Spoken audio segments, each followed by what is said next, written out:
Hi, I'm Linda from CutSewQuiltRepeat.com, and it's the third step in the process. So today we're going to actually sew those pieces together. We picked our fabrics on the first day, we cut our fabrics on the second day, and now I'm going to show you how to piece the blocks. These are really easy 9-patch blocks. They're big squares. We started with 5-inch squares, so you can use pre-cuts if you want to, the 5-inch pre-cuts, or you can cut your own strips like we did yesterday. I used a combination of fat quarters and yardage, and now I'm going to show you how to make the very simple 9-patch block. I'm going to do it in a strip piecing method, so it's a little quicker and it'll make it a little easier for you, especially if this is your first quilt. It'll go together much faster. And if you're making it for charity, it'll go together so quick, you'll be really happy to use this faster piecing.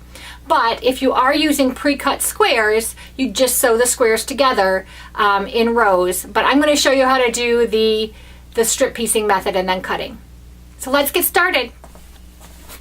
Alright, so as you can see, I've got my strips cut, I've got my 5-inch background strips cut, and then I've just started pairing up, and I cut the background strips into half width. So I just cut at about 20 something, 22 inches, whatever width your fabric is, halfway across. This would be the other half.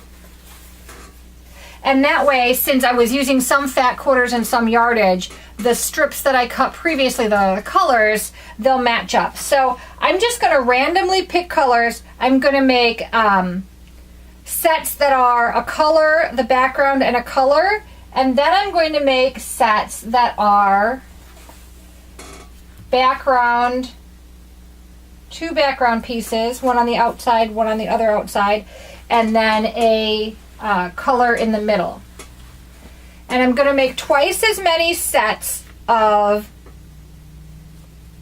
the background, or the one with one background. I'm going to make 2 times as many sets of this as I am of these. And I'm just going to mix and match everything. That way I'll get some really nice scrappy pieces going on. So we're going to sew those together, and I'm going to take you to the sewing machine and show you how to sew those strip sets together. I've got my strip sets ready to sew together. I've already sewn one. The first one is a color, a background, and a color. I'm just going to match up. In this case, because I cut all the ends so that they were fat quarter friendly, or yeah, fat quarter friendly, half the width, I'm going to match up the cut ends because the salvage ends might be a little bit off from strip to strip. So I want to make sure that I've got one even end, and the easiest even end is this cut end here. So I'm going to put that, they're paired together, right sides together. I'm going to put it under my needle, and I'm going to sew. Now I've got my machine set at a 1/4 inch seam allowance, so it's going to just do a 1/4 inch. You don't have to go back and forth because you're going to cut these anyway, and then you're going to sew them together again. So you don't have to go back and forth, or to secure those stitches. And I'm just sewing as straight as I can. I'm using the foot edge as my guide because I've moved my needle position so that it makes a good 1/4 inch. And now I've sewn 2 strips together. Now I'm going to add a second background strip to the other side of that color strip.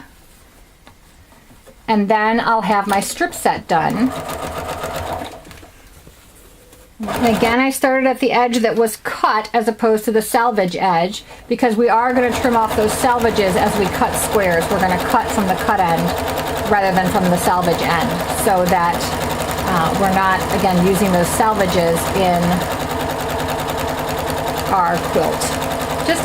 They're woven a little tighter, they tend to make a difference. Now we're going to sew off the end and cut. So now I've got that center strip that's a background, a color, and a background. So you can see that background, color, background. Now I'm going to do a third set that's going to be color, background, color. And then as I go forward, and I'll cut these up, and then I'll mix and match them, so I won't always be using the same 5 colored pieces in the same blocks. So everything will look really scrappy. Okay, so I've got my strip sets pieced together. You can see them here. And I'm ready to cut the pieces. So you can see I've got two that have the backgrounds in the center and one that has the background on the outside. I'm going to cut, now that I've strip pieced these three strips together, rather than having to sew together individual squares, now I'm going to cut this 3-piece strip at 5 inches. And now I've got that center piece without having to sew those squares together. I'm going to continue to cut 5-inch strips from this piece. And I should be able to get 4 5-inch strips out of this one-pieced section. You want to make sure, again, that you're cutting them at 5 inches. I know my ruler is 6, so I know I just have to have 1 inch over. But you want to make sure, again, here I'm at the 5 line, and I'm going to trim off. So you can see I've got extra. I left those salvages at the end so that I didn't have to worry about using them, and they were uneven at that end. So now I've got 4 pieces that have this as the center. So that'll make up 4 blocks in the quilt. But I'm not going to use them all in the same combination. So I'll set aside these, and they'll be for other blocks, not with the same color combinations. Again, I'm going to cut those 5-inch strips from these as well. And then I'm going to throw all of the ones that have a background, 2 backgrounds and a center, a print, and I'm going to throw those in a bag, and I'm going to throw all of these that have the background in the center and 2 colors in a bag, and then I'll just randomly pick them out as I'm making blocks. And that's going to give me, again, more of that scrappy look. So as we get these cut, I'm going to show you how to put the block together. Okay, so there you have it. I've got the 3 strips that I'm going to put together in a block. You can see the colors go in an X, and then the backgrounds are in the 4 other spots.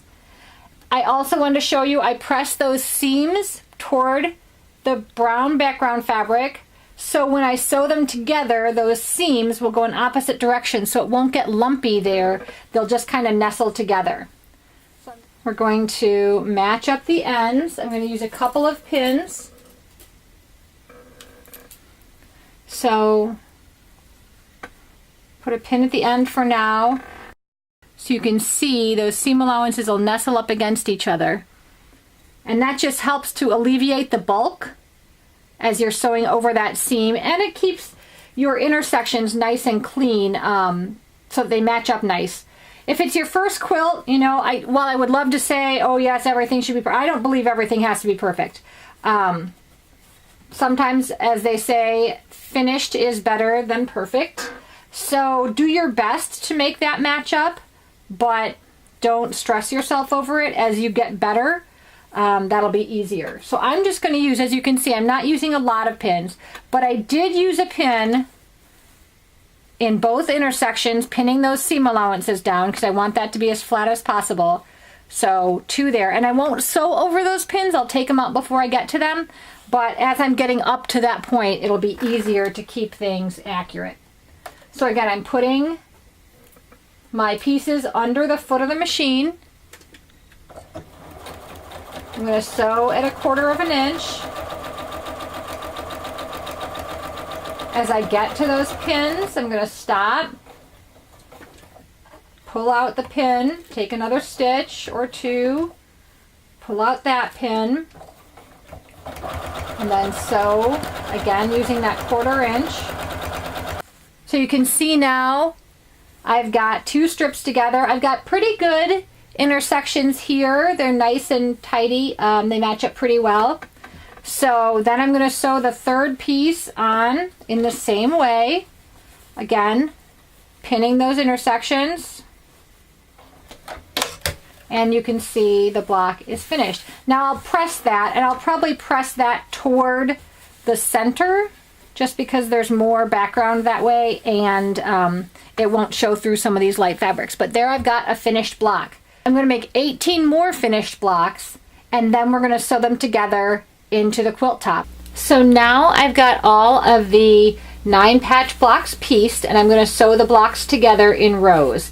You're going to follow the diagram for the layout of the blocks, but basically it's alternating. So your first row is going to have 3 9 patch blocks and 2 of the background squares, and then your next row down is going to have 2 9 patch blocks and 3 of the background squares. You're just going to alternate for each row.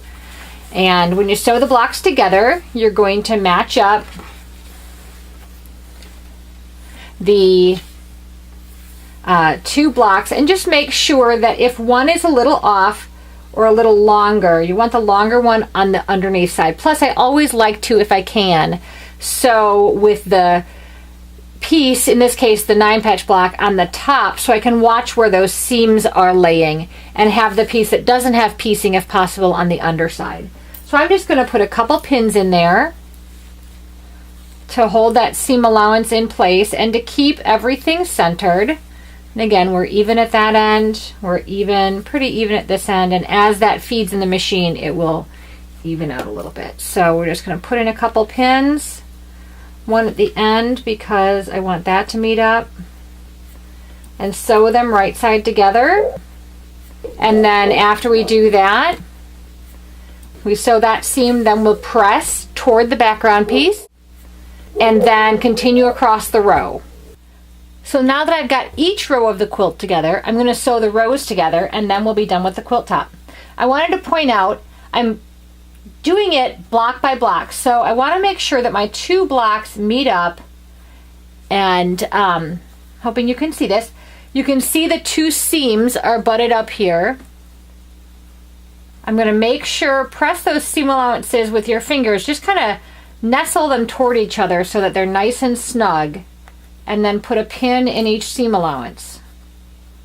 And I made sure I did that at each seam. That's going to help everything line up nicely. And then I'm just going to sew that long seam, press it in one direction, and at this point the direction doesn't matter because you're sewing the rows together. Just go all up or all down, it really doesn't matter. And then once I've got those pressed, I'll sew the next row on and the next row and so forth until the quilt top is whole.